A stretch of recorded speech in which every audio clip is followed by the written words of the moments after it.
Bonjour, bienvenue sur le podcast Racines Réelles en compagnie de Mamadou Sow.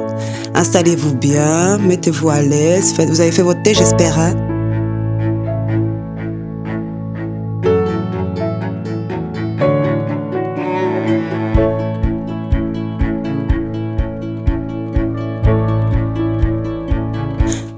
Parce qu'aujourd'hui, on va discuter d'un sujet.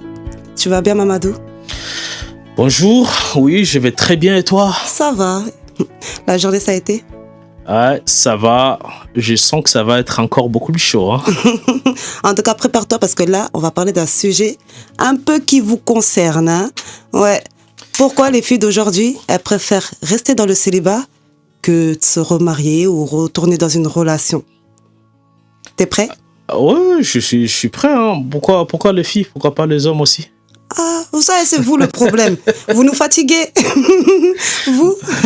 Est-ce qu'il y a des hommes même qui sont comme des femmes une fois avoir une relation compliquée, qui ont du mal à retourner dans des relations, qui préfèrent se braquer, rester dans le célibat?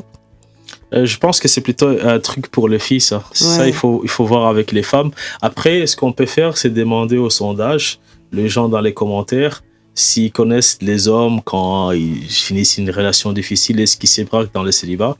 Mettez dans les commentaires et puis on verra. Répondez-nous les hommes, on verra, parce que moi je crois pas. Hein, parce que vous là, même si vous vous mettez pas en couple, vous direz pas vous resterez célibat. Vous préférez aller faire la fête, la java. Ah non, moi je suis pas prêt de me poser. Ah non, c'est pas du sérieux. T'es d'accord, non? Après c'est une question de choix. Question de choix. Je suis d'accord et pas d'accord en même temps. C'est-à-dire? On peut choisir d'être dans le célibat pour peut-être profiter de la vie entre guillemets ou bien peut-être tout simplement un choix où on attend quelque chose. Ok. Ouais. Donc, pourquoi aujourd'hui les filles préfèrent rester dans les célibats que revivre quelque chose? Le sujet, il est lourd. Hein. Voilà. Tu peux commencer, je t'écoute. Moi, non, c'est toi, d'ailleurs. Toi, c'est pourquoi tu me dis... Déjà, toi, pourquoi tu choisirais d'être dans le célibat? Ah, tu sais, quand tu as vécu une relation compliquée, après il y a les traumatismes, tu sors de ça, tu penses à toi, tu t'en remets, et quand tu sors de ça et que tu t'en remets, tu te retrouves, tu retrouves une paisibilité, il n'y a pas de stress, je sais pas. Mais dans tout ça, là, est-ce qu'on peut pas retrouver tout ça en étant marié? Se remarier, sortir d'une histoire compliquée, retourner, tu sais. Après... Non, quand on parle d'être dans le célibat, c'est si on part de cet angle-là, on va supposer aussi qu'il y a des filles ou des hommes qui n'ont jamais été mariés. Donc, on ne peut pas les catégoriser toujours ou bien les mettre dans la catégorie comme s'ils étaient mariés une fois. Pourquoi, selon toi, une fille choisirait d'être dans le célibat, dans ce cas-là? Par rapport à ce qu'elle a vécu dans la relation précédente, ou plutôt plusieurs relations précédentes, et elle en a marre et elle se dit, bon, chacun sa chance. Hein, là, on parle dans le cas où il y a une femme qui a déjà été mariée. Mariée ou pas mariée, de relation. Ouais, mais parce qu'en fait, tu ne peux pas choisir d'être dans le célibat si tu n'as jamais été en couple. Non, mais pour que tu puisses être dans le célibat et que tu veux pas retourner en couple, c'est que tu as été dans le célibat, c'est que tu as dû voir des choses qui t'ont pas aimé, qui t'ont éprouvé, qui t'ont fatigué, et que tu te dis en vrai, je suis mieux tout seul. Ouais, mais il y a des choses qui peuvent te fatiguer même si tu n'es pas dans le célibat qui ne veut pas justifier forcément le fait de retourner dans le célibat. Parce que quand tu es avec la personne, tu sais, les femmes, elles se donnent. Elles se donnent entièrement, elles sont sincères.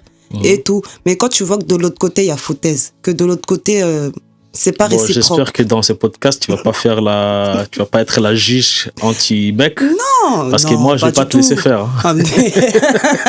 Tu m'attaques.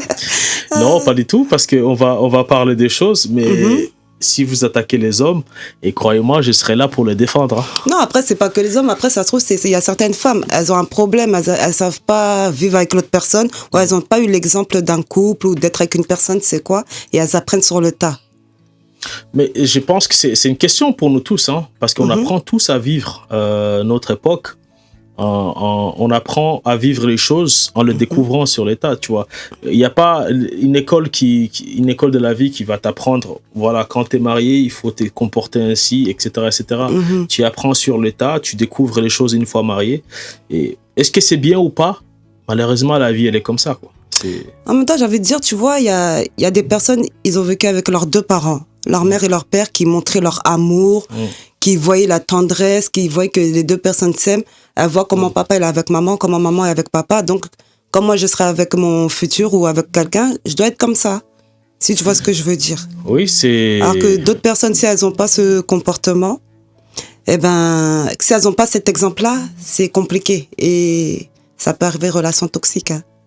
C'est vrai qu'on peut suivre selon ce qu'on a vécu avec nos parents.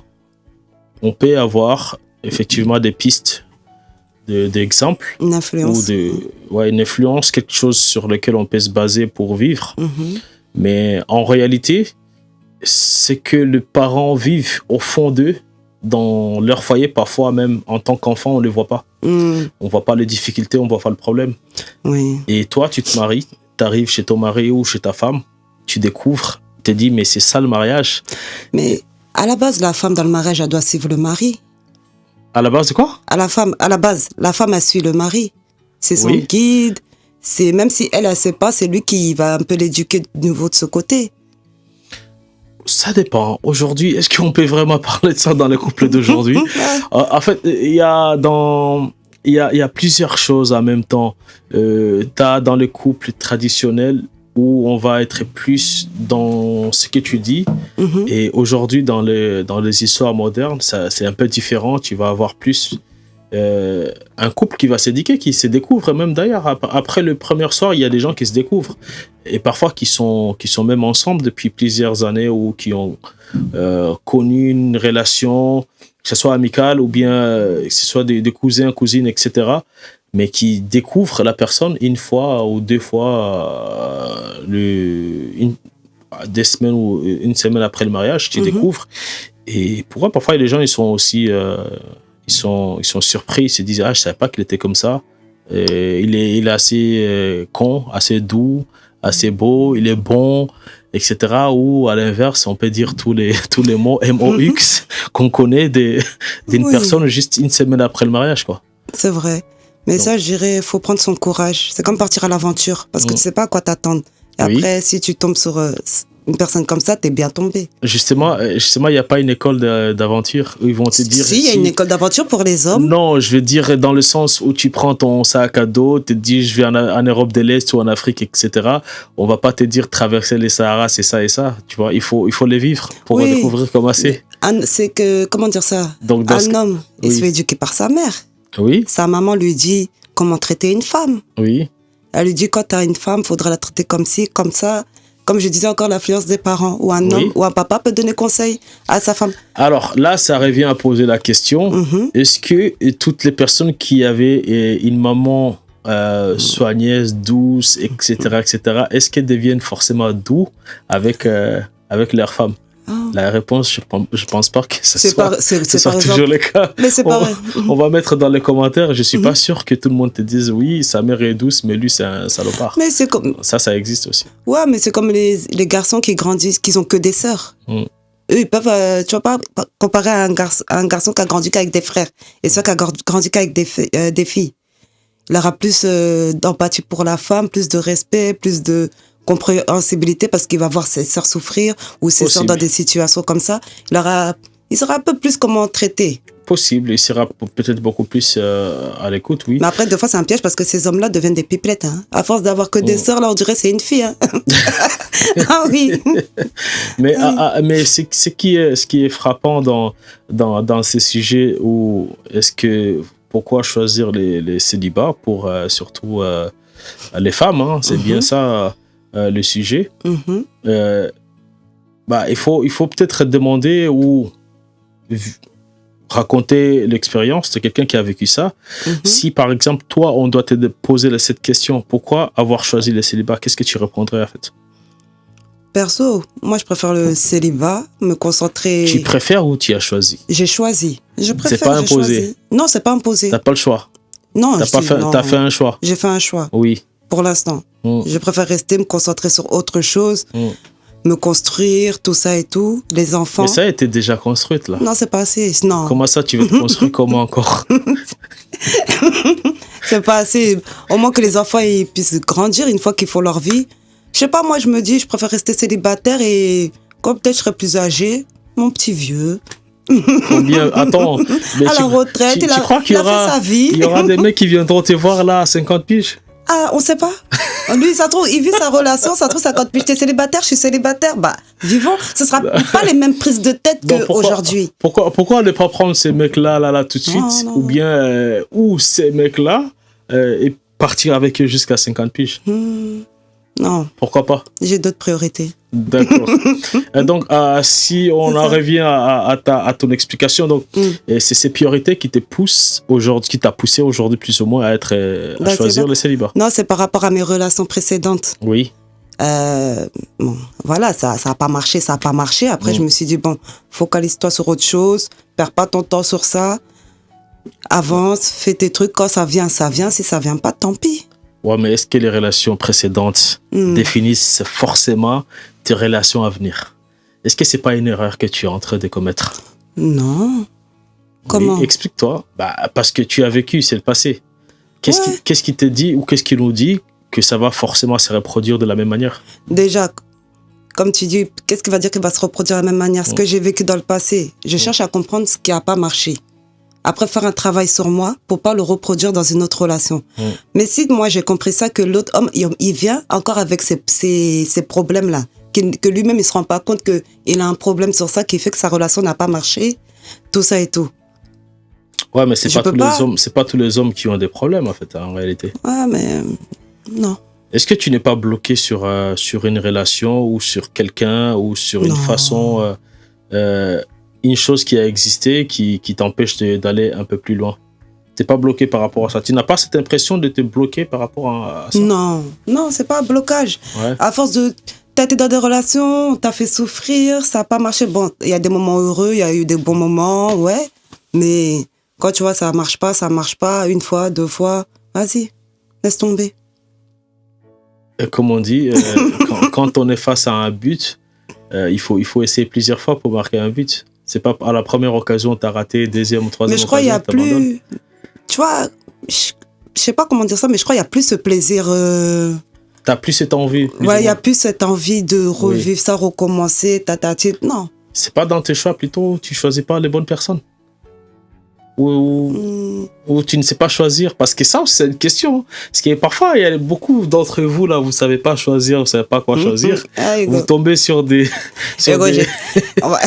gens un peu recommandables. Voilà, tu dis, j'ai pas choisi. Après, vous venez vous plaindre en disant, les hommes, c'est comme ça.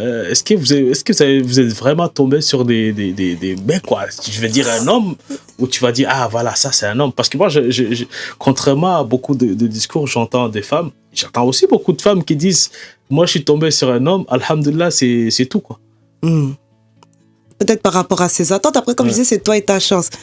Mais... Non, est-ce que c'est là, on va pas parler de chance, hein, c'est une question de choix. Non, c'est une question de choix. Bah, pour dire, c'est ce que je me suis dit, peut-être c'est par rapport à mes choix. Donc j'ai fait d'autres choix. Qu'au final, j'ai accepté le choix de ma mère. J'ai dit, bon, pourquoi pas, moi j'ai essayé, je choisis, ça marche pas. Bon, peut-être quand tu dis tu as accepté les choix de ta mère, il faut que tu expliques aux téléspectateurs, c'est quoi? C'est ta mère qui a été chercher un mari ou... Non, en fait, depuis mon jeune âge, ma mère, elle a toujours voulu me marier avec quelqu'un du pays. J'étais fiancée avec un homme du pays. À cette époque, on avait beaucoup d'écart. Quand je suis partie le voir, moi j'avais à peine 17 ans, lui était déjà dans la trentaine. Et moi, je me voyais petite fille comme ça, je voyais un grand-papa comme ça, je dis, oh, non. J'ai eu peur, quoi. J'ai dit, non. Après, je dis, c'est moi qui va choisir, on va pas m'imposer. Donc, j'ai dit, je vais choisir. J'ai choisi, bon, ça s'est mal passé. Attends, donc tu t'es mariée à l'âge de 17 ans environ, tu t'es mariée avec quelqu'un qui avait la trentaine? J'étais fiancée. Fiancée, d'accord. Avec une personne un peu plus âgée. Après, les choses ont fait que, voilà, j'ai pu m'échapper de ça. C'était pas facile, mais au moins... Il s'est passé quoi pour que ça puisse mal se passer, pour que tu puisses t'échapper? Pourquoi tu parles de t'échapper? C'est comme si tu étais dans une prison? C'est comme un piège, parce que depuis... Un piège ou une prison? C'est comme une prison, c'est comme si on t'impose. Et de là où je viens, on n'a pas ton mot à dire à cette époque-là. On vient, on t'impose, tes parents, tu te maries avec un tel mari. Après, ce que j'ai pu comprendre par la suite, celles qui étaient un peu plus grandes que moi, elles se sont mariées avec ce que les parents se sont imposés. Ça n'a pas marché. Elles ont divorcé. Après, elles ont choisi leur choix. Et là, leurs parents ne pouvaient rien dire. Mais moi, j'ai pas eu à dire, ouais, bon, vas-y, je vais essayer, ça marche pas. Après, on va me laisser mon choix. Je me suis dit, dès le départ, non, c'est mort. Et que je voulais pas, je le connais pas. On parle pas au téléphone. On n'apprend pas à se connaître. Rien du tout. On te dit, depuis ton jeune enfance, t'es fiancé à un tel, tu devras te marier. Des prétendants qui veulent venir te marier, on les recale parce qu'on dit non, elle est déjà fiancée, on l'a déjà mariée. J'ai dit, ok, d'accord. Bon, comment faire? Même certains hommes, ils savent que tu les aimes pas. Hein. Vous savez très bien qu'on vous aime pas, hein, mais vous acceptez quand même. Après, maintenant, c'est vrai. Maintenant, je me suis dit quoi, faut que j'aille au pays, que je le vois. Après, je dis à ma mère, je veux pas. Elle a aucune raison.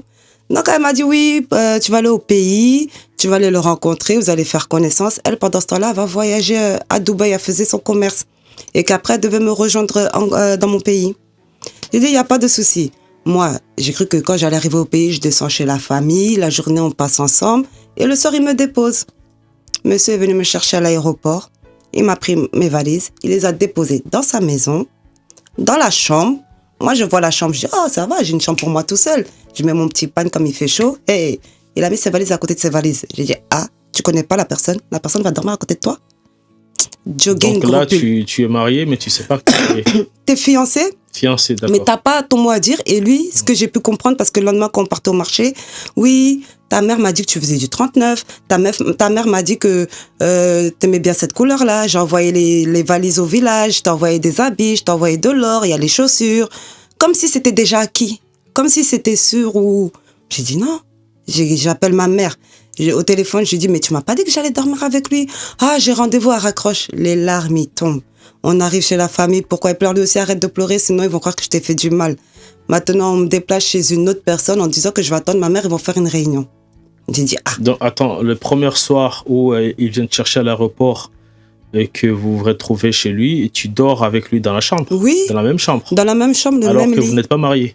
Ils ont non. Vous êtes fiancés juste? Voilà, juste fiancés. Et comme, bon, tu connais, pour eux, t'es fiancé, les parents, ils ont dit leurs mots. Ça y est, là, à moi. Il n'y avait pas de mariage traditionnel avec de la cola, tout ça? Pas encore? Depuis que je sais pas si mon père, il a fait ça, mais il a dit sa parole, les deux vont se marier. Donc entre guillemets, peut-être ils ont dit c'est le mariage avant, voilà. Que tu ne sois... Avant que je sois née ou que je suis née, elle, ça va être la femme d'un tel. D'accord. Et même ça a fait des problèmes parce que quand j'ai dit je voulais pas, ils ont dit oui, si tu veux pas te marier avec lui, ça veut dire que t'aimes pas ta tante. T'aimes pas la famille. Ça t'attrape par les sentiments.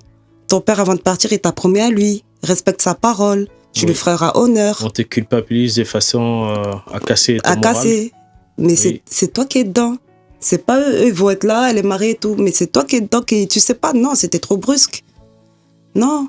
Après, du coup, comme j'ai refusé, ils ont dit, bon, quand tu veux pas lui, vu que tu t'entends bien avec son frère, marie-toi avec son frère. J'ai dit, ah non. Ah non, je connais tous ces minimanias. Non, non, non, non. J'ai dit non. Après, du coup, il fallait que j'attende ma mère, qu'on fasse une réunion. J'ai dit, je peux pas faire honte à ma mère devant toute la famille. Je peux pas dire à ma mère, non, je veux pas. J'ai pris mes papiers, mon sac, je me suis enfuie. Je suis rentrée. Et c'était dans quel pays, ça? Ça, c'était en Gambie. Et là, t'as quel âge? T'as à peu près 17 ans, c'est ça? Ouais, à cette époque-là, j'avais 17 ans. Et quand tu t'enfuis, tu vas où exactement après? Je cherche l'ambassade de France. Oui. Je trouve le consulat de la Mauritanie. Parce qu'en Gambie, à cette époque-là, il n'y avait pas beaucoup de soninké, de Peul, c'était des malinké. Alors, le langage avec les habitants, c'était compliqué. Je vois l'ambassade de la Mauritanie, je dis, ah, ici, ils parlent français. Je demande l'ambassade de France. Ils me disent tout droit, tout droit, tout droit. Jusqu'à un rond-point. Je marche, je vois pas de rond-point. Je vois un monsieur qui fait la circulation. Je demande l'ambassade de France. Il me dit, il sait pas. Je m'assois. Dans ma tête, je me dis, je fais quoi? Je me promène toute la journée. Ils vont avoir peur. Ils vont dire à ma mère, on sait pas où elle est. Ma mère, elle va me prendre mon billet, je vais rentrer. Parce qu'à cette époque, elle parlait avec tout le monde sauf avec moi. J'ai dit, aïe. Maintenant, j'ai dit, ok. Pendant que je réfléchis, le policier qui fait la circulation, il arrête une voiture. Et c'était des jeunes de France qui étaient en vacances là-bas. Un Malien, un Gambien et un Marocain. Ils étaient en vacances là-bas. Ils m'ont dit, monte. Je suis montée, j'ai expliqué ma situation. Ils m'ont pris une chambre d'hôtel, tout. Le lendemain, on est parti au consulat du Sénégal. Parce qu'en Gambie, il n'y a pas l'ambassade de France. Il n'y a que le consulat du Sénégal qui passe par l'ambassade de France qui est au Sénégal. Voilà. Et quand je suis arrivée, la dame, la responsable, n'était pas là. La dame m'a dit, ouais, elle n'est pas là, de revenir. Je dis, madame, moi, je viens. Je vous ai prévenu. Je retourne dans ma famille, je subis. Non, si vous retournez, on va pas vous retrouver, vous vous envoyez au village, on pourra plus vous retrouver. Je dis, au moins, je vous ai prévenu. Ils m'ont gardé, on est parti manger dans un restaurant francophone là-bas. Ils ont raconté à Cap-Verdien, ils ont raconté un peu ma situation. La dame, elle a dit, le monsieur, elle a dit, vaut mieux qu'elle rentre. Il m'a demandé, t'es quelle ethnie? J'ai dit Soninké. Il m'a dit, c'est mieux qu'elle rentre directement. Parce que de une, la dame, elle est blanche, c'est une femme. Si elle vient voir ma famille, ils vont prendre ça comme un manque de respect. Et voilà quoi, ils ont dit, c'est mieux. Direct, j'ai passé une nuit à l'ambassade, je suis rentrée en France. C'est comme ça que tu t'es fait exfiltrer plus ou moins Voilà. d'argent. Voilà. Et une fois que tu arrives en France avec ta mère, ça se passe comment? Déjà, quand j'arrive en France, j'arrive pas chez ma mère. J'arrive chez une personne qui a été un amour de jeunesse avec qui j'étais avant que tout ça arrive. Le père de mes enfants. Donc quand j'arrive là-bas, j'arrive chez ses parents. Et c'est là, quand je suis partie au pays consort, comment j'ai galéré pour rentrer, tout ça et tout, je me suis mis à travailler. Et après, c'est là j'avais ma relation avec le père des enfants et je suis tombée enceinte. Ça a été un peu, c'est pas que je regrette pas du tout mes enfants. Mais le timing, c'est que j'ai pas pris mon temps de choisir. Parce que là, j'étais libre. J'avais la liberté de faire mon choix. L'autre, il sait que je veux pas de lui. Le mariage, il est gâté, tout, c'est bon. Je peux choisir qui je veux. Mais je suis tombée, voilà, sur ça. Mais après, je passe à autre chose. Après, il y a eu d'autres relations. Une autre relation où j'étais avec une personne du même ethnie que moi. Nos familles se connaissent, mais problème de caste. On n'a pas pu se marier. Il est parti se marier au pays. Ah! Et je me dis quoi? Une fois, le gars, il vient, on me marie au pays. Deuxième fois, il me fait des enfants, il n'assume pas. Tout ça. Troisième fois, tu me promets un mariage, tu me maries au pays. Ah! Là, j'étais fatiguée et c'est là, après ma mère, marie-toi. Au lieu que tu restes comme ça. Parce que quand tu es célibataire, tu es une fille, d'après eux, qui fait gauche-droite. Tu restes pas tranquille. D'accord. Mais non, c'est cette histoire, cette longue histoire. En fait, t'as une vie, un parcours atypique. Et c'est cette longue histoire, en fait, qui te pousse à te dire, vaut mieux rester célibataire aujourd'hui que de se marier. Parce que malgré ça, j'ai continué. Oui. Ma mère qui me disait ça, elle m'a choisi là, quelqu'un. Là, j'ai juste une question. Là, si on fait le sondage dans les commentaires, on demande des gens, femme à marier ou femme qui veut rester célibataire? Ah, d'après vous. Elle veut se marier, je vous garantis. D'après vous. Je vous garantis qu'elle veut se marier. Donc, elle fait la résistance. J'ai peur de vous. Donc, je préfère rester seule. Non, tu n'as pas raison à avoir peur pas forcément peur d'un homme. Je pense qu'un homme, c'est aussi un être humain que toi, qui a des sentiments, qui a une tête, qui a le cerveau, qui a les organes, tout comme toi. Il n'y a aucune raison, pour moi en tout cas, en ce qui me concerne, il n'y a aucune raison d'avoir peur d'une relation ou d'un homme, surtout sachant que tu es dans un pays où quand même il y a un certain nombre de droits qui sont préservés, que ce soit pour les femmes ou pour les hommes, où tu peux te défendre, où tu as les possibilités de faire des recours ou d'attaquer en justice, etc. Et je ne vois pas pourquoi en fait, ça te priverait en fait, de vouloir reconstruire ta vie. Ou voilà quoi. Pour moi, c'est pas une raison. En fait, ça peut pas être une raison plus ou moins scientifique ou bien peu importe religieuse, mais après émotionnellement je peux comprendre que t'es pas cette envie de revivre certaines choses, parce que mine de rien, quand c'est plus facile pour nous peut-être de commenter, oui t'aurais dû juste faire ça, etc., c'est beaucoup plus facile, mais quand tu vis ces genres d'histoires où tu entends ça, t'as 16 ans, c'est pas comme quand tu vis ces genres de choses quand tu as 20 ans, 30 ans, etc. C'est toute une autre histoire. Parce qu'à 16 ans, on est relativement très, très, très jeune. Et on vient d'un pays qui n'a pas la même culture, la même langue. Donc, on ne comprend pas forcément ce qui se passe autour de soi. Donc, le choc émotionnel, il est beaucoup plus important que quand tu as 30 ans ou 35 ans ou 25 ans. Donc, c'est pas du tout la même chose. Je peux comprendre. Maintenant, pour revenir à ces parcours-là, aujourd'hui, il y a plusieurs années qui se sont passées, qui se sont écoulées entre ces moments où tu as vécu ça et aujourd'hui. Est-ce que tu as pu te reconstruire et te dire, OK, c'est bon, je vais tenter encore de sortir des célibats pour aller vivre d'autres aventures ou peut-être trouver un mari?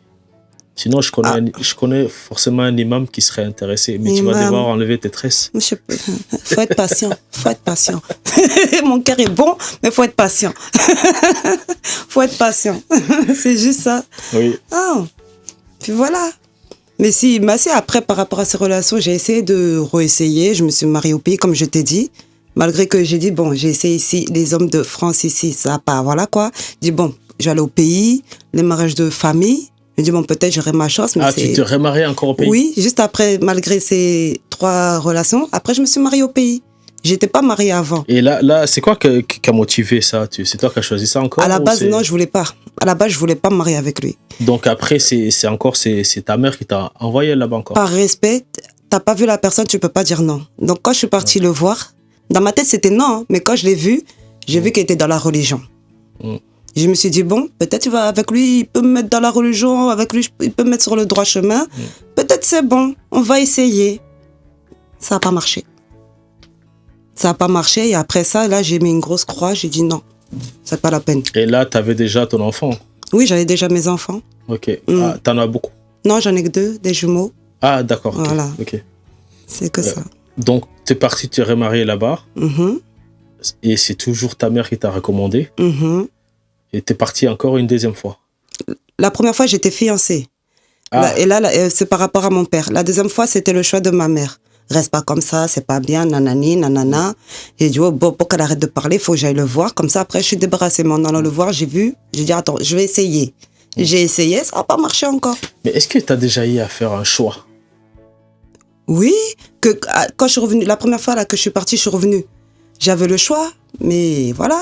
Est-ce que tu n'as pas subi, parce que tu étais dans une situation, tu as 17 ans, à peu près 18 ans, tu arrives dans une famille d'accueil, voilà, tu tombes sur un jeune homme qui, ta génération, etc., qui te comprend, tu viens de vivre une histoire compliquée dans un pays très loin de ce que tu as connu. Et, je ne sais pas si on peut appeler un choix. Ça, c'est pas un choix, c'est juste une opportunité. Tu me parles que quand je suis revenue? Quand tu reviens de l'Afrique à 17 ans. Pour le garçon que c'est une opportunité? Oui. Lui, il comprend pas ce que je vis. On n'est pas du même pays. Pour lui, il comprend pas. Même quand j'avais commencé cette relation avec lui, il avait un ami malien qui lui disait que j'étais fiancée. Il m'a appelé et à l'époque, c'était les téléphones fixes. Ça fait ma mère aussi, elle écoutait la discussion. À ce qui paraît, t'es fiancée au pays. Je dis ouais, mais je l'aime pas, je veux pas. Donc voilà. Mais après, lui, quand je suis partie au pays, il comprenait pas tout ça. Il a dit, elle allait se marier, mais il connaissait pas les codes de chez nous. Il est de l'Afrique centrale, c'est différent. D'accord. Et après, moi, je suis pas du genre à venir, je vais m'asseoir et lui dévoiler tout ça, si, ça. Donc, une fois rentré en Gambie, tu tombes sur ce... Maintenant, là, tu es marié vraiment officiellement. On va dire que c'est ton premier mariage officiel. Là où j'accepte, où je me dis, tu portes une robe blanche, etc. Il y a les mains. Ils ont même pas fait ça. Il y a pas eu la chansonnette là. Même pas.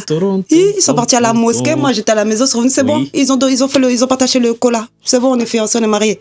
Et je dis, mon mariage. Je dis, ouais, mais la cérémonie, tout ça. Ah, quand on va arriver en France. Ta mère a dit, quand on sera en France, on va faire le mariage en France. Elle n'a pas encore fêté un des mariages de ses enfants. On va faire ton mariage en France. J'ai dit, d'accord. Comme mon frère et ma soeur sont mariés au pays, elle n'a pas encore célébré. Donc, elle a dit, c'est en France. Et j'ai dit, ah non, j'appelle ma mère. Elle dit, non, je veux mon magnon complet. Je veux mes trucs. Donc, mes tantes, elles arrivent, mais elles se foutaient de ma gueule. Elles ont mis un sorte de foulard. C'était pas le foulard des magnots.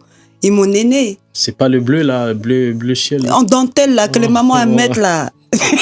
Quand tu connais pas. En plus, j'étais investie dans ce mariage, dans cette relation. J'ai essayé. Par exemple, nous, les filles de France, on n'est pas trop soumises. J'ai essayé. Ah non, mais c'était pas facile. Et qu'est-ce qui n'a pas marché? Qu'est-ce qui n'a pas fonctionné réellement dans ce mariage-là? Je crois qu'il avait son intérêt seulement. Et quand il a vu que ce qu'il voulait, il ne pouvait pas l'avoir.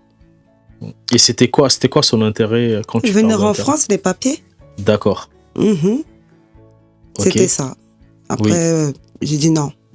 C'est pas la peine. J'ai dit, avant même que tu viennes, il faut que toi et moi, on se comprenne. Mais tu n'avais pas essayé de faire une espèce d'enquête avant pour savoir pourquoi il voulait se marier avec toi, ou tu as juste subi comme ça et tu as accepté? Tu as fait confiance avec les bons parents? Parce que dans ma tête, c'était non. Et après, Même si tu fais ton Non, enquête. pour le mariage. Tu Oui. dis le deuxième mariage, en fait, le mariage, le vrai mariage, tu as choisi. Tu as dit, tu as vu qu'il était religieux, etc. Tu vas tenter. Voilà, j'ai dit, Donc, il y a quelque part un choix. Voilà, un choix, parce que j'ai vu, il était religieux, je l'ai observé, quoi. Mais après, le moment où ça m'a fait un peu ting, c'est que je voyais que, comment dire ça, au lieu de faire la chose lui-même, il va envoyer quelqu'un. Il a un vidéoclub, au lieu de gérer son vidéoclub, c'est quelqu'un d'autre qui va le gérer. Comme si toi, tu restes assis, va. Je dis, mais toi, tu viens en France, tu vas pas travailler. Tu vois, la vie, elle est facile, c'est comme ci, comme ça. Je dis, t'auras pas le courage. C'est après, c'est pendant le mariage, tu vois, c'est ça qu'ils disent. Quand tu te maries, vous ne fréquentez pas. Je t'aime, tu m'aimes, on se marie. C'est dans le mariage qu'on se découvre. Et quand tu vois le défaut, non, c'est trop tard. Tu peux pas faire demi-tour, tu peux que supporter et rester dedans. Et lui, il me disait, on est dans une prison. C'est ce que lui te disait en réalité. On est dans une prison. Moi, je comprenais pas. J'ai dit, mais pourquoi il me dit, on est dans une prison? C'est quand j'ai été, après, j'ai sorti, j'ai dit, ah ouais, je peux pas sortir moi-même, je voulais quitter, je peux pas. Même si tu veux sortir, il y aura des gens qui vont venir, ils vont vous parler, ils vont vous asseoir. C'est ton mari, retourne. Non. D'accord.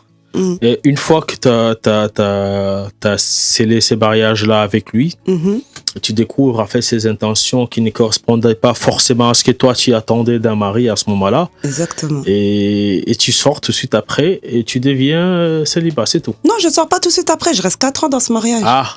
Après, à la fin, c'est quoi? Je dis, bon. Et 4 ans à distance, et tu partais, tu revenais? Ou je partais, je revenais, après, il y a eu le corona. Et c'est au bout des 4 ans que tu as découvert qu'il voulait juste venir? Non, c'est pas au bout, c'est au bout de 2 voyages. D'accord. Quand il voyait que je faisais pas les démarches, tout ça et tout, et que j'étais bloquée par rapport à une autre chose, et qui me poussait à débloquer cette chose, j'ai dit, je peux pas. Il dit, tu devrais patienter que je débloque cette chose, et après, on pourra entamer nos projets. Mais, et donc, cette chose n'est pas débloquée, on peut rien faire. Donc, moi, je me suis dit, le temps que ça débloque, on s'observe. Je l'observe, comment ça va, ça se passe. Si ça marche pas, hamdoullah. Si ça marche, hamdoullah aussi. Mais, voilà. Et là, tu arrives au moment, on va dire, fatidique, où tu dis, maintenant, c'est fini. Non, déjà, avant de dire que je prends la décision de dire c'est fini, c'était déjà fini. C'était plus comme avant, ça s'appelle pas. On était mariés pour être mariés. Comme dans ma tête, je dis, bon, vas-y, j'ai mon mari. De toute façon, même si je laisse, je vais pas me remarier, je vais pas remettre à quelqu'un d'autre. Il y a une question qui me gratouille les cerveaux, là. Pose-la. Pourquoi avoir attendu 4 ans? Je comprends pas. Pourquoi? Parce que, voilà, ma sœur a été mariée, mes sœurs étaient mariées, elles ont divorcé. Il restait que moi qui étais mariée. Je me suis dit, bon, si je divorce, ma mère, personne n'est marié. Ça va être la honte. Ma mère qui me parle tout le temps dans les oreilles, reste dans le mariage, ne me fait pas la honte. C'est la honte. Donc, je suis portée par rapport à ça. Mais c'est qu'après, quand il a fait quelque chose de grave, que même la religion ne permet pas, j'ai dit non, c'est bon, je quitte. J'ai dit non. Et c'était quoi? Maraboutage. Maraboutage. Donc, tu as été victime d'un maraboutage. Il s'est passé quoi exactement? Je sais pas comment je vais t'expliquer ça, mais quand il a vu que je faisais pas les démarches pour le ramener, que j'allais pas le ramener, qu'il allait rester là-bas, avant qu'il me marie, certaines personnes lui ont dit, la marie pas, va pas te ramener. La marie pas, tu perds ton temps. Oh non, t'inquiète, il a cru qu'il allait m'amadouiller, tout ça, nanana. Hey, j'ai été plus maligne. Il y en a, ils préfèrent la mort que la honte. Donc il va dire quoi? Il voulait me rendre folle. Comme ça, elle est folle, je peux la laisser. Et je me marie ailleurs. Et chaque fois que lui-même, il disait quoi? Si toi je te divorce, personne d'autre voudra me donner son enfant. Je sais pas si tu comprends. Parce que dire, tu as été avec une fille qui est née en France, tout ça et tout. Peut-être ça n'a pas marché, tu as profité d'elle, il n'y a pas eu. Voilà. Donc c'est plus ça. Mais après, alhamdoulilah. Et toi, tu as souffert de ça? Tu t'es retrouvé dans un hôpital psychiatrique ou des choses comme non, ça? Dieu merci.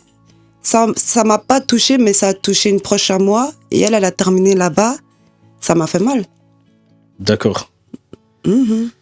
Bon, peut-être qu'on rentrera un peu dans le détail dans d'autres épisodes. Et pour le moment, le sujet, c'est de savoir pourquoi toi, personnellement, tu as choisi d'être dans le célibat et que tu préconises plus ou moins parce que aujourd'hui, tu te positionnes comme une féministe. Non, faut pas dire féministe. Ah oui, c'est pas le cas? Non.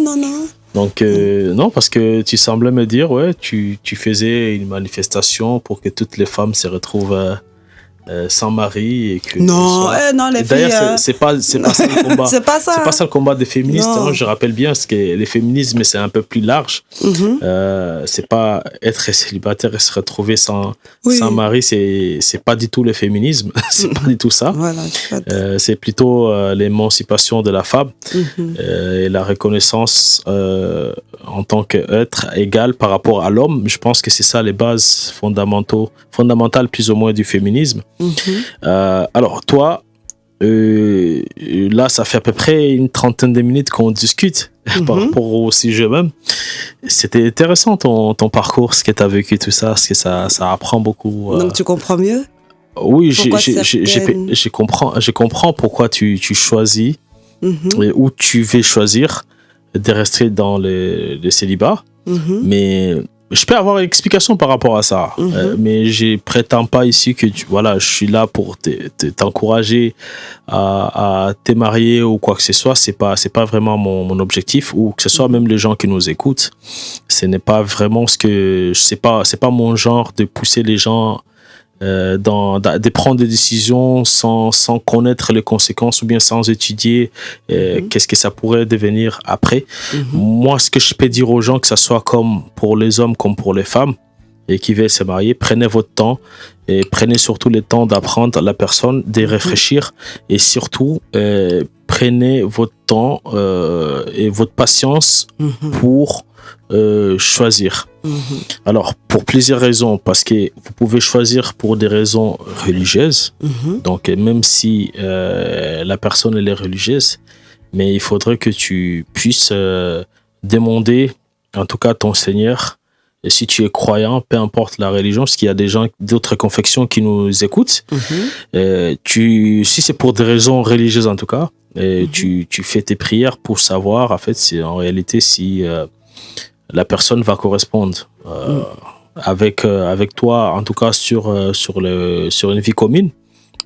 Si c'est pour des raisons économiques, il y en a qui, moi je juge personne, il y en a qui, pour eux, une femme, ça doit avoir un certain nombre de choses, un certain nombre de moyens, tout comme pour les hommes.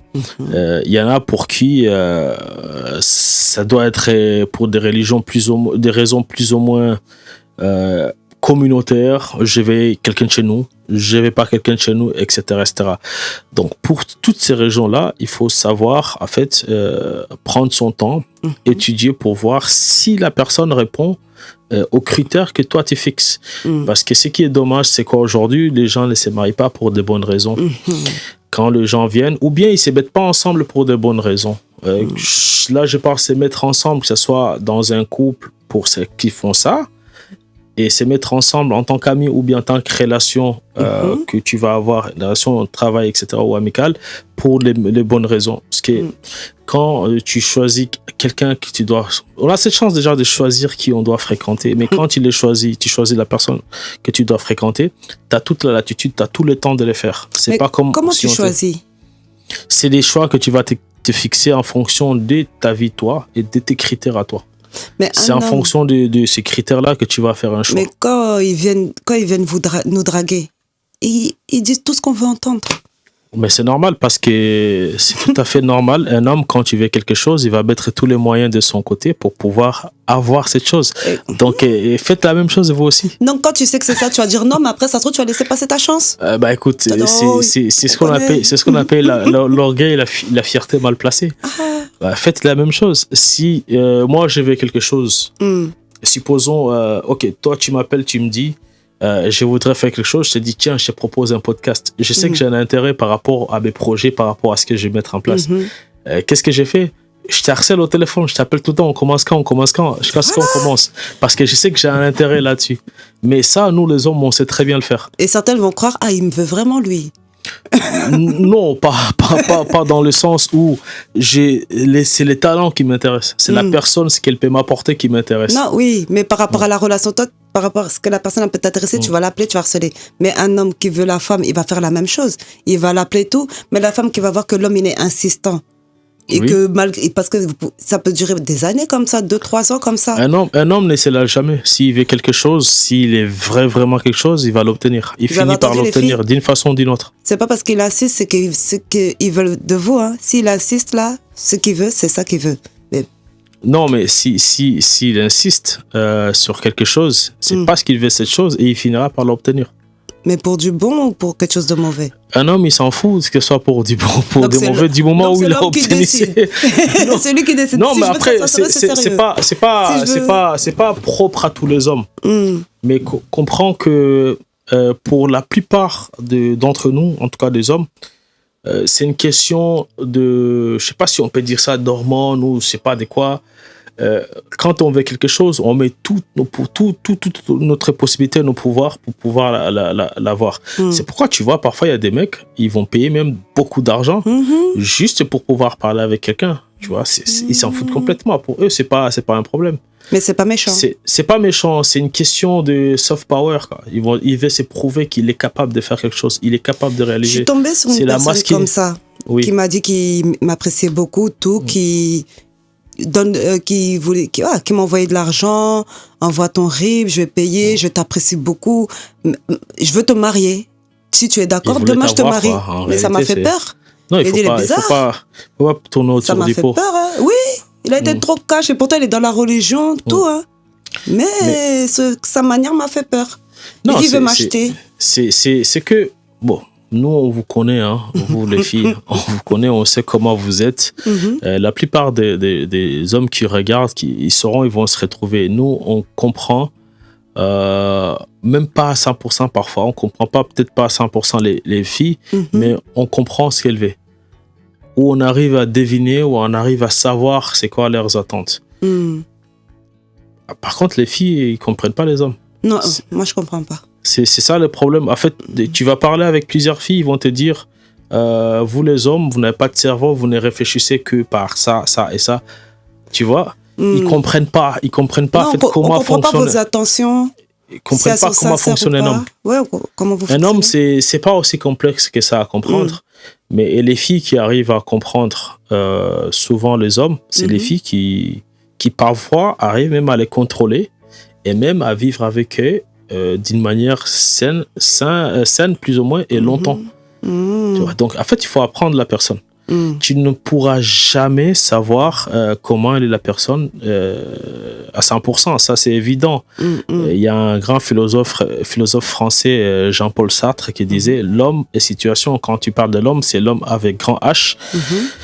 C'est dire que chaque situation dans laquelle tu te trouves, tu vas réagir différemment en fonction de tes émotions sur l'instant T et en fonction des gens qui sont autour de toi.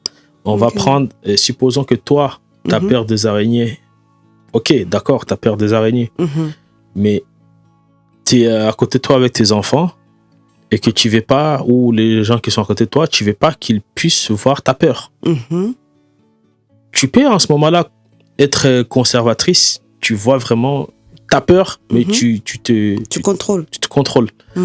Donc, dans une situation donnée, tu ne réagirais pas de la même manière dans une autre situation où si tu étais chez toi tranquille et que tu vois l'araignée, tu vas pas peut-être réagir de la même manière. Oui, chez toi, tu es tout seul, tu vas crier. Exactement. En fait, c'est en fonction de situation dans laquelle, la situation dans laquelle tu te trouves, tu vas réagir en fonction de ça. Donc, de partir de ces faits-là, on ne pourra jamais connaître une personne à 100%. On se connaît, moi et toi, on est pauvres tous les deux, on n'a rien. Tu vois, on se soutient. Pourquoi? Parce qu'il y a une certaine solidarité de ce qu'on vit. Tu vis la même chose, je vis la même chose. Il y a une certaine solidarité naturelle qui va se créer. Le jour où j'aurai de l'argent, j'aurai peut-être pas ton temps, je vais pas peut-être t'appeler parce que j'ai d'autres choses à régler, etc. C'est vrai. Et toi, tu diras peut-être qu'il a changé, c'est parce qu'il n'avait pas là. En fait, c'est en fonction de la situation que tu vas continuer. Ok, lui, il est sociable étant pauvre. Il est solitaire étant riche. Donc, tu ne pourras jamais connaître une personne tant que tu n'as pas traversé avec la personne beaucoup d'étapes, de la vie. C'est pourquoi parfois il y a des sages qui te disaient choisissez les hommes pauvres et les femmes pauvres, essayez de gagner ensemble. Là, vous saurez la personne si comment elle est. Non, même si Parce il y a des hommes qui sont ingrats, ils oublient. Il y a des femmes, elles ont fait des choses pour des hommes. Hein. Elles ont levé, donné tout pour qu'elles soient bien. Il y a des femmes qui se sacrifient pour des hommes. Non, moi, ce qui me frappe, c'est quoi? C'est que quand on vous entend, vous, les femmes, parler, vous parlez des sacrifices, etc., etc. C'est comme si les hommes ne font pas le sacrifice pour les femmes. Et ça me sidère un peu, quoi. C'est quel sacrifice? Après, quand on vous entend parler, on a l'impression qu'il n'y a que vous qui faites des sacrifices dans l'histoire ou dans la vie, quoi. C'est rare qu'un homme va se sacrifier pour une femme. Mais qu'est-ce qui te fait dire ça, qu'un homme ne se sacrifie pas pour une femme? Toi, peut-être tu n'as pas connu les hommes qui se sacrifient pour toi, mais cela ne veut pas dire que les hommes ne le font pas. Mais attends, c'est quoi pour toi un homme qui se sacrifie? Parce que qu'est-ce qu'un homme il fait? C'est son rôle de prendre soin de sa famille, de prendre soin de sa femme. Non, c'est quel sacrifice? La question de rôle, on y reviendra dans d'autres débats, dans d'autres podcasts. Mais toi, quand tu dis l'homme, t'as jamais peut-être connu un homme qui s'est sacrifié pour toi, pour ton bien, etc. C'est peut-être pour ça. Quel genre de sacrifice? Oui, mais toi, tu me dis les hommes ne se sacrifient pas. C'est quoi quand tu me dis est-ce que tu as déjà connu quelqu'un qui se sacrifie pour un homme? C'est elle va prendre ses économies, elle va l'investir dans l'homme. L'homme, celui-là qui va investir pour la femme, déjà lui, il va investir en lui déjà bien. Une fois qu'il sera bien, peut-être il va investir, mais il y a des hommes, ils n'aiment pas quand les femmes sont indépendantes. Ils aiment bien quand la femme dépend de lui. Je peux dire la même chose pour les femmes aussi. Un homme dépend d'une femme? Non. Non, je peux dire la même chose c'est pour les femmes qui dépendent totalement des hommes. Mais c'est leur mari. Elles sont à leur charge. Ouais, mais je comprends. C'est normal. Je comprends. En fait, tu sais, notre problème à nous, très souvent, même dans le débat sur TikTok, etc., très souvent, on oublie quelque chose de très, très important dans des conversations ou dans des débats comme ça, dans les échanges. C'est que nous sommes victimes de ce qu'on peut appeler, c'est pas l'inculturalisation, je sais pas, ou la double culture, triple culture, etc., etc. Souvent, on va prendre les exemples du bled et essayer de les transposer à la vie d'ici, ou bien l'exemple d'une vue commune, ou bien d'une philosophie ou d'une façon de vivre qu'a nos parents, ou bien nos sœurs, nos frères, qui n'ont pas la même éducation, la même vision, et essayer de le transposer selon nous. Il y a Usain Bolt qui disait une chose qui était très importante. Il disait, quand tu me juges en pensant à tes valeurs, à tes principes, à ton éducation, moi aussi je te jugerai en pensant à mes valeurs, mes principes et mon éducation. On ne pourra jamais trouver un chemin croisé en se jugeant comme ça ou en ayant une vision comme ça. Il faut toujours, pour moi, mettre les choses dans leur contexte. Une femme occidentale ou une femme qui a une certaine éducation plus ou moins, quand je dis occidentale, tu peux être né en Afrique, grandi là-bas, arriver ici et adopter aussi une culture occidentale. Cela ne fait pas de toi forcément une afro avec une culture africaine, tout ça. Non, tu peux changer, tu peux choisir de vivre. J'aime pas trop dire l'expression comme Babtou, etc. Non, tu peux choisir de vivre à l'européenne. Tout en étant africaine ou africain. Mais c'est pas tout, tu vas prendre. Exactement. Mais si tu veux maintenant juger les Africains en te basant sur ton mode de vie, ta façon de faire, tu es dans le faux. Bah oui. Donc nous, on passe tout notre temps sur les réseaux ou sur des débats à faire des choses à dire des choses comme ça. Non. Oui, il a fait ça, il a fait ça. Attends, lui, peut-être tu l'as connu, il a une culture, il a des parents, il a des tantes, etc. Il a une éducation. D'accord, ok, ça ne correspond pas forcément à tes valeurs, à ton éducation, etc. Tu vois que ça ne matche pas, tu ne peux pas supporter sa culture, son éducation et ses valeurs. Mais ne viens pas nous dire qu'en fait, son éducation, ses valeurs ou sa culture sont totalement faux ou sont totalement mauvais. Non, tu ne peux pas. On a des cultures différentes, des valeurs différentes. Juste les respecter. Exactement, parce que c'est que toi, tu vas trouver normal. Chez toi, c'est pas normal. On va dire, supposons, on va aller sur un truc culturel très basique. Moi, chez moi, on mange à la main. D'accord? Toi, t'arrives, on te donne une cuillère parce que t'es peut-être une étrangère. Ok, on te donne une cuillère, tu manges. Pour certains, ils vont dire, en fait, c'est un manque de respect. Ou bien, ils vont dire, en fait, t'es pas quelqu'un de sociable. Parce que pour eux, tu casses les liens. C'est ça. Le fait de mettre une cuillère entre toi et la nourriture, tu casses les liens. Donc, en fait, il y a plusieurs interprétations. Même si tu sais pas manger à la main, tu essayes jusqu'à va dire, vas-y, prends la cuillère. Mais pour un occidental qui va dire c'est des sauvages, ils mangent à la main, etc., je peux comprendre qu'il dit ça. Selon sa culture, pour lui, manger comme ça, c'est sauvage. Mais selon la culture de l'autre, pour lui, manger comme ça, c'est tout à fait normal. C'est un bien. C'est tout à fait normal. Tu vois, en fait, c'est pour ça qu'on se trompe dans les débats. Tu vas entendre, moi, je tombe sur des débats sur les réseaux. Tu vas entendre les gens, ils sont ça et ça et ça, mais ils n'oublient pas de mettre d'abord la base dans ce qu'ils vont dire. Si on parle de la vie en France, en Occident, parlons de la vie en France, en Occident, et mettons les réalités d'ici, enlevons l'éducation du bled et par rapport à cette vie, essayez de comprendre les gens, comment ils sont. C'est ça. Surtout que sur TikTok, quand tu vas faire des débats sur les réseaux, il faut que tu saches qu'il y a des personnes devant toi qui sont différentes. Il faut que tu écoutes. On t'écoute, tu écoutes. Il n'y aura jamais d'attente. Pourquoi il n'y aura jamais d'attente sur beaucoup de questions? À cause justement de cette façon de réfléchir. Parce que c'est lui qui va venir, supposons celui qui a grandi et vécu longtemps en Afrique, il va arriver, il va se dire, mais ces gens-là ne comprennent pas. En fait, dans sa tête, il va dire, ah non, ils sont là pour descendre l'Afrique et les Africains. Et il va monter sur un live et dire des choses, dire, mais vous ne comprenez rien, vous êtes nuls. Tu vois, parce qu'en fait, la façon de se défendre pour quelqu'un qui n'a rien à dire, c'est d'insulter les gens ou de casser complètement la dynamique d'un débat. C'est ça la façon de casser. On va retenir ces insultes seulement. Si on va retenir. Et c'est pas malin. Mais en revanche, pour ceux qui vont mettre en place un certain nombre de débats sur le célibat, par exemple, pourquoi les gens choisissent d'être célibat, moi, autant on en parle comme ça aujourd'hui parce qu'en fait, on a une certaine vision du monde et de la vie. Mais ça, c'est un débat que tu ne mettrais pas dans un podcast africain. Ici, c'est un podcast, certes africain, mais je dis, tu ne mettrais pas dans un podcast plus ou moins au milieu d'un village. Une communauté, quoi. Au milieu d'un village africain, tu ne mettrais pas ces podcasts. Parce que eux, leur valeur, le mariage, c'est important. C'est plus qu'important. C'est tout. C'est ça aussi la vie, hein. Le fait de choisir d'être célibataire. Est-ce que moi j'ai une petite question là avant, parce qu'on va entamer vers la fin. Après, tu peux me poser aussi des questions par rapport aux hommes, même si j'ai pas envie d'être l'avocat des hommes célibats. Mais c'est dire, est-ce que tu te plais bien dans cette situation? Le célibat? Oui. Honnêtement, il y a des moments oui, mais il y a des moments non. Non, je vais te dire, il y a des moments oui, mais il y a des moments non. Sois sincère dans ce que tu dis là. On va bien te zoomer là. Oui.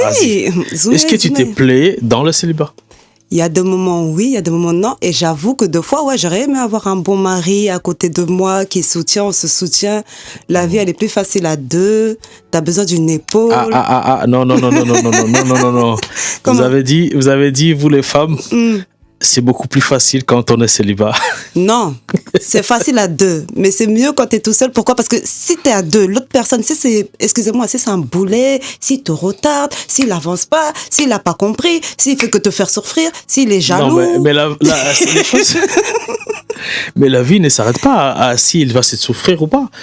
Est-ce que tu sais une chose? Si tu veux connaître réellement le bonheur, il faut connaître la souffrance d'abord. Oui. Parce que comment tu vas savourer la souffrance, le bonheur, si tu n'as pas souffert? Mais tu souffres. Quand le bonheur il vient, tu as peur. Tu dis, c'est bizarre. Il est bizarre, lui. C'est quoi? C'est quel coup cette fois-ci? Regarde, là, c'était la canicule il n'y a pas si longtemps. Toi, tu t'es barré, tu es parti à la plage, n'est-ce pas? Oui. Comment tu t'es senti là-bas? Apaisé. Bien. Pourquoi? Calme. C'était la mer, je sais pas. Oui, c'était la mer, tout ça, mais ça t'a éloigné de ton stress quotidien. Oui. Donc, c'est parce que tu as connu ces stress que tu as su qu'il y a un changement une fois que tu étais là-bas. Si tu n'avais pas connu ces stress-là, Donc, tu n'allais jamais savoir qu'aller là-bas allait te faire du bien. Donc, il y a des hommes qui te font du bien comme la mère, là? Non, c'est pas ce que je veux dire. Et tu peux connaître non, ça aussi? C'est pas ce que je veux dire. Ce que j'essaie de te faire comprendre, c'est quoi? C'est que pour connaître le repos, il faut que tu te fatigues d'abord. Ouais, c'est vrai. Non, ouais. Pour connaître le bonheur, tu vas souffrir. Sinon, tu ne sauras jamais c'est quoi le bonheur si tu n'as pas souffert. Mais pourtant, quand je le vois chez les autres, je suis pas jalouse, hein. Je leur dis, machallah, mon cœur chauffe. Je dis, oh, alhamdoulilah. Mais essaie de faire comme eux. Va leur demander, prends conseil. Pourquoi vous allez toujours... tout ça, c'est pour vous, les filles, vous m'excuserez, mais vous prenez toujours des exemples sur des mauvaises histoires, des histoires qui n'ont pas marché, les choses qui n'ont pas fonctionné. Pourquoi vous n'allez jamais voir les couples qui fonctionnent, écouter leurs témoignages, et qu'ils vous disent qu'est-ce qui fonctionne, pourquoi à un moment donné ça n'a pas marché, pourquoi ça marche. Mais quand j'écoute ces couples-là, attends, j'ai pas fini, je sais que je vais me faire beaucoup d'ennemis. Mais tu vas voir sur les réseaux, la plupart des filles qui parlent de tout ce qui est comment ça s'appelle, social, ils ne te parlent que de mauvais exemples. Très peu sont entre eux. Ils vont dire, tiens, aujourd'hui, je vais parler d'une bonne chose, par exemple, sur la vie en couple. C'est vrai. Ou très peu, ils vont dire, tiens, je vais te parler une bonne chose, des relations mère-enfant, et qu'est-ce qu'il y a de bon. Mais ils vont tout le temps te sortir, les enfants, ça crie, ça chiale, etc. C'est vrai. Les adolescentes, c'est ça et ça. Mais attends, tu vas pas vivre avec tes enfants ou des adolescentes pendant... disons 14 jusqu'à 22 ans, etc. ou je sais pas, et que tu dis pendant toute cette période là c'était que de la merde, c'est impossible. Non, mais les gens ne retiennent que le négatif et ils partagent que le négatif. C'est comme les avis d'une boutique, les salons de coiffure, etc. Toi tu es coiffeuse, tu coiffes souvent, mais personne ne dira un truc gentil sur toi du moment où tu fais toujours de bonnes choses. Mais les jours où tu vas tirer un tout petit peu le cheveu, où tu vas enlever 2 ou 3 trucs, c'est les jours où tu verras tous les commentaires sur Google. C'est vrai. Donc, à un moment donné, il faut arrêter d'aller uniquement sur des podcasts ou des gens qui disent quelque chose de négatif, quoi. Mais est-ce qu'il y a des podcasts où des personnes disent des choses positives sur le mariage? On compte sur toi pour le faire. Il faut que je le vive. Mais justement, mais non, tu peux parler des mariages de manière positive par rapport aux des retours ou à ce que tu as vu dans la famille, etc. Ce que tu as vécu. Tu as quand même des points positifs, tu as pu voir, tu as pu observer dans une relation dont tu peux en parler. C'est vrai. La prochaine fois. Tu vas dire peut-être les mariages de mon frère, c'est ça et ça. Je vois, il est comme ça. Avec sa femme, ses enfants, ils vont en vacances, ils vont à Dubaï, je les vois sur les photos. Même si, au fond, tu ne sais pas ce qui se passe dedans, mais quand même. Voilà, c'est vrai, parce qu'il y a certaines personnes, tu les vois heureux, tu crois que leur mariage est tout beau, mais dedans, c'est moche, hein. Bah oui, c'est après, forcément. On te dit, aucun mariage n'est facile. Pas facile, mais je dirais parfait. Ouais, aucun mariage n'est parfait. En fait, ce qui est facile pour moi, ça va être en fonction de qu'est-ce que tu as défini comme difficulté dans ta vie. C'est là où tu trouveras. Parce que ce que moi je définis comme difficulté pour ma vie à moi, c'est pas ta difficulté à toi. Peut-être que moi, ma difficulté va commencer à là. Si je commence à voir les choses difficiles à ce niveau-là, toi, peut-être ça va être là. Donc, on n'a pas les mêmes barèmes, quoi. Non, pas du tout. C'est pas aussi évident que ça. C'est pas simple. Est-ce que tu peux nous dire, pour finir, parce que ça fait un petit bout de temps qu'on discute, ça va faire peut-être 1 heure, peut-être moins. Est-ce que tu peux nous dire, aujourd'hui, si tu devais choisir entre les célibats et les mariages, tu choisirais quoi? Aujourd'hui, là? Honnêtement. Aujourd'hui? Honnêtement, oui. Aujourd'hui, là. Attends, je vais te mettre en grand écran. Aujourd'hui, là, si je devais choisir entre le célibat ou le mariage, actuellement, le célibat. Et pourquoi? Personnellement, après, ça, c'est un autre sujet. Quand tu as des enfants, quand tu as une fille, que tu te maries, tu sais pas qui ramène chez toi. Après, il y a la relation entre l'autre personne aussi. Là, je t'arrête. Il y a encore ça. Là, je t'arrête. Les Parce enfants, que tout ça. quand tu dis, tu sais pas qui tu ramènes chez toi. Non, mais tu crois connaître la personne, mais tu connais pas combien de femmes se sont mariées. Mais moi, je suis pas d'accord avec. Parfois, j'ai beaucoup de discussions avec des gens qui m'ont dit tu peux jamais connaître la personne à 100% avant. Certes, je suis d'accord, d'une part. Mais quand même, quand tu fais un choix, il y a un minimum. Il y a certaines choses que personne ne peut cacher. Il y a un minimum. Alors, je peux comprendre que quelqu'un, et il apparaisse ou ne sait pas plus ou moins être à la recherche de ces minimums-là, chez un homme ou comme chez une femme. Mais ne venez pas accuser les gens en disant oui, c'est impossible parce que toi, tu n'as pas su le faire ou tu ne sais pas le faire. Non, c'est prendre le risque aussi. Après, oui et non. Regarde, tu sais, t'es avec quelqu'un, ok, d'accord. Vous voulez vous marier, ok, d'accord. D'accord? Jusque-là, tout va bien. Tu dis, tu vas pas le faire venir dans ta maison chez toi parce que tu as des enfants, etc. Non, là, si on est marié, tout ça et tout, c'est bon, il vient par rapport aux enfants. Donc, selon ce que toi, tu as dit, je te prends au mot. Tu as des enfants, c'est pour cela, tu sais pas non, qui tu vas faire pourquoi le célibat? rentrer. Si je dis non, je préfère pas m'aventurer encore dans la relation. Après, avec les enfants, là, maintenant, les enfants, ils sont grands. Ils ont 16 ans. D'accord. Mais non, si c'était à refaire aujourd'hui, je te repose la question encore. Tu choisirais quoi? Aujourd'hui, je te parle de l'instant T, là. On est au mois d'août. Voilà. Si c'était à refaire, tu choisirais quoi? Le célibat. Et pourquoi? Parce que j'ai pas fini encore de faire ce que j'ai à faire sur le côté. Tu fais quoi? M'en sortir. Qui te maintient dans le célibat? Mes projets, m'en sortir. Mais tu peux faire tes projets en étant marié? Non. Qu'est-ce que des projets t'empêchent? Qu'est-ce qui t'empêche? Est-ce que tes projets, tu penses qu'ils sont un frein pour le mariage ou ça causerait un problème en étant marié?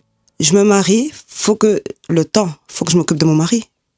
Oui. Le temps de ci ou ça, ce temps-là, je préfère le mettre autre part. Oui. J'ai pas l'énergie de ça. Mais est-ce que... Non, j'ai pas l'énergie de ça. Est-ce que quand tu dis t'occuper de ton mari, c'est pas un enfant, il peut pas s'occuper tout seul. Non, mais lui faire à manger, le chouchouter, il peut pas se faire à manger. Tu vois, quand tu restes longtemps dans le célibat... mais ça aussi, mais moi, c'est là où j'ai des problèmes avec vous. Tu vois. Ah, on vous fait pas manger, tu vas dire... Monsieur, tu lui dis, si tu veux venir avec moi, il faut que tu saches à faire au moins des omelettes. Faut pas ton homme, il mange dans l'assiette d'une autre. Il mange que dans non, il mange chez toi, tu vas acheter des œufs à l'épicerie, il fait des omelettes quand même. Il mange bien. Ça, c'est les minimums. Il mange son marron, il mange son riz, ses légumes. Il faut bien l'entretenir ton homme. Il maigrit, on va dire, mais ta femme te nourrit pas? Mais en fait, vous vous mariez pour que les gens disent que ta femme, il est maigri ou quoi? Non, mais quand t'as ton homme, il faut t'occuper de lui. Non, si tu veux pas qu'il aille voir ailleurs, quand tu choisis un homme, tu sais que tu as des projets, tu lui dis, écoutez, messieurs, moi j'ai des problèmes, il faut que tu saches au moins faire des omelettes. Il va bouder. Tu peux faire toi, ta femme a dit ça, tu peux. Il va bouder, mais... Ça peut ramener des raisons d'une dispute, ça. Oui, en plus, tu fais pas à manger. Mais vous ne pouvez jamais vivre avec un homme pendant 20 ans, ou même 1 mois, ou 3 mois, sans pour autant qu'il y ait des disputes ou des échanges assez... Voilà. Cela ne veut pas dire que, voilà, il y a manque d'amour, manque d'attention, etc. Non. C'est tout à fait normal. Même quand tu vis ou tu grandis avec tes frères et sœurs, on se bagarre, on se taquine, on se tape. C'est comme ça quand on vit en famille et surtout dans le même espace, il y a toujours des incompréhensions.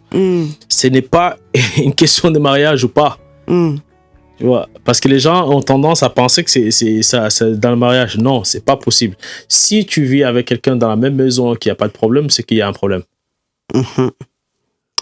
Donc, il faut qu'il y ait ces petits trucs de temps en temps. Tu vas le chercher, il va le chercher, etc. Tu fais la gueule parce que tu as besoin qu'on te chouchoute, etc., etc. Revenons à ce que je disais. Dans ce débat, il n'y a pas ça. Il n'y a pas les prises de tête. Non, c'est toi. Non, il n'y a pas de prise de tête. Oui, c'est vrai. Parce que, mais quand même, si on revient à ce qu'on dit par rapport aux hommes, tu dois t'en occuper, etc., etc. D'accord? Je te prends au mot par rapport à ce que tu as dit. Pourquoi, quand tu vas choisir un mec ou un homme avec qui te marier, pourquoi ne pas engager pendant un certain moment des discussions surtout? Un débat surtout. Comme on le fait, moi et toi, comme ça. On parle de tout et de rien. Tu vois, un jour, on se retrouve, on se dit, tiens, pendant 1 semaine ou bien pendant 1 mois, on se retrouve un jour, on va avoir un débat. Sur chaque. Sur chaque chose, ouais. Ouais, tu établis les thèmes. Moi, je dis, ok, aujourd'hui, parlons de courses. Ok, on va parler de courses. Il va te parler, forcément, il va jamais être parfait et cohérent dans tout ce qu'il dit, du début jusqu'à la fin. Et tu sauras là, en discutant avec quelqu'un, tu sauras que si tu es vraiment Tu as une capacité d'observation. Et ça, il faut le développer, quoi. Il faut le travailler. Tu sauras quelle personne tu as en face de toi.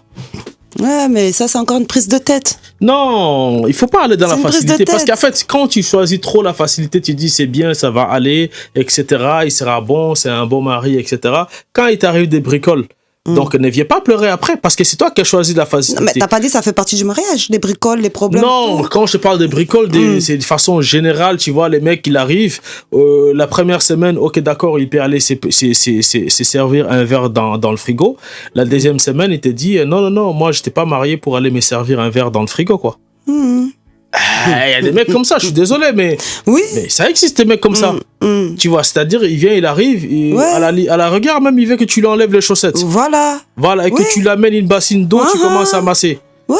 Eh ben Et quand voilà, il moi, rentre, si la je ne maison plains n'est pas, pas je ne rangée. plains pas les Ou quand je rentre à la maison, faut que tu sois là. Quand je rentre, faut que la maison soit rangée. Faut que c'est. Il y a des mecs qui sont comme ça. Donc, il va Ce qui est s'asseoir, il va normal, dire ce qui est amène normal mon qu'elle fait fondé, tout ça et amène tout. ma bouteille d'eau, amène ma ça, boisson, elle est dans le du truc. temps aussi, tu lui donnes Exactement, du temps. t'as fait quoi à manger aujourd'hui? Sers-moi à manger, il est l'heure de manger. Il y a des gens qui sont comme ça, c'est comme ça qu'ils ont été éduqués, c'est comme ça Voilà. qu'on leur avait dit, ça doit être comme ça. Il y a des femmes qui acceptent ça et qui disent la famille ou le mari, ça doit être comme ça. C'est plus facile. Je ne suis pas là pour juger ou pour remettre en question ces pratiques, etc. Donc, que les gens n'émettent pas n'importe quoi dans les C'est commentaires. pour ça que je dis, j'ai pas. Mais en revanche, toi, si tu dis, ok, je ne veux pas ce genre de mari ou ce genre d'homme pour moi, voilà, tu parles, tu dis, mais moi, par contre, ça va pas être ça, ma vie. Tu vois. Non, moi, ça me dérange pas, ça. Même d'être là pour mon homme, le cuisiner, tout ça. Mais si je dis juste que pour l'instant, c'est pas le moment. J'ai pas l'énergie de ça. Pour cette énergie, je préfère le mettre ailleurs.